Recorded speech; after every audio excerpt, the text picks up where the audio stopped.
This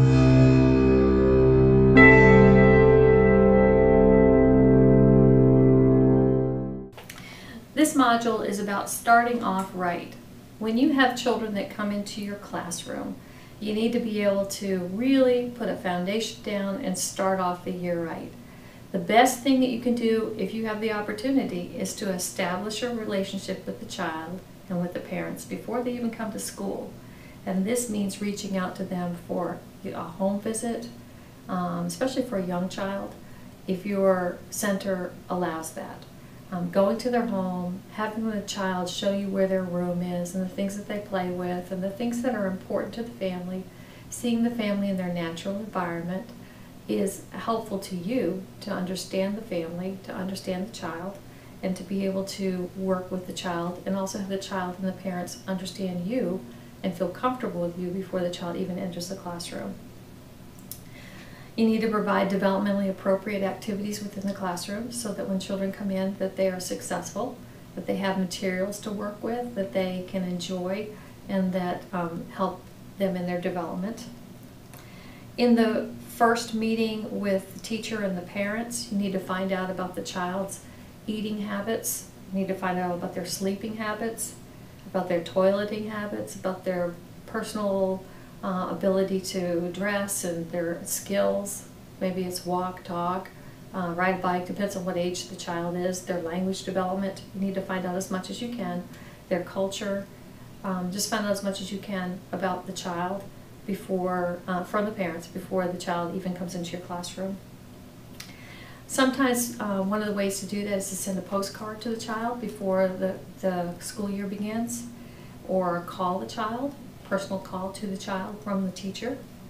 You can have open house. Sometimes an open house can be for families, and then you can also have an open house just for parents. That is a parent meeting night where you go over all of your policies and procedures and things that parents need to know about, but it might be too boring or not appropriate for a child to sit in the meeting. You can provide that information on handouts so that they can not only hear it, but they can take it home with them. You can call the parents after the first day of school. Can you imagine how surprised you would feel as a parent by receiving a phone call from your child's teacher after their first day, letting them know something positive about the day and something that they enjoyed about their child? Every parent loves to hear that their child is enjoyable to someone else. Can you imagine how that would build confidence in you, and how the parent will start to believe that that's a really good teacher?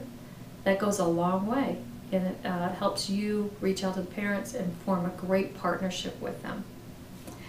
Before the child's first visit to class, when the child first comes to visit the class, help the child establish a routine. Greet them at the door, make them feel welcome. And if there are parents with them, make them feel welcome as well. Show them where their name tag is. Show them where they can hang up their coat. Show them where the bathroom is. Show them, help them wash their hands and show them the proper way to wash their hands. The parents can participate in that too. Introduce them to someone and show them where the different centers are and the different things that they can play with. So just show them around. Take the time to invest in that child to set a good foundation so that child is comfortable. Prepare parents for separation. Sometimes children don't separate well. Sometimes parents don't separate well.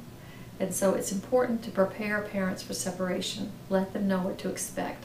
Let them know what to expect from the child, but also let them know what to expect from themselves. Some of you might have the opportunity to put your child on the bus for kindergarten for the very first time. It's traumatic for parents.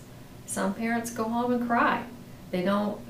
They think it's the end of childhood or something. It's a big transition, and so when a parent drops off a child, they may be visibly upset, and when they're visibly upset, sometimes that makes the child upset.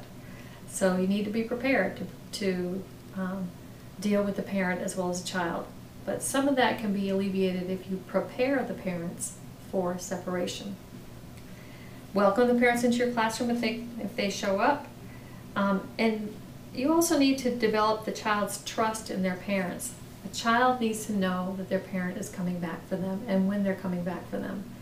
That might mean showing them the schedule and talking about how they're going to go through different steps of the day, and when they're done with nap time and playground, mommy or daddy will come to get them.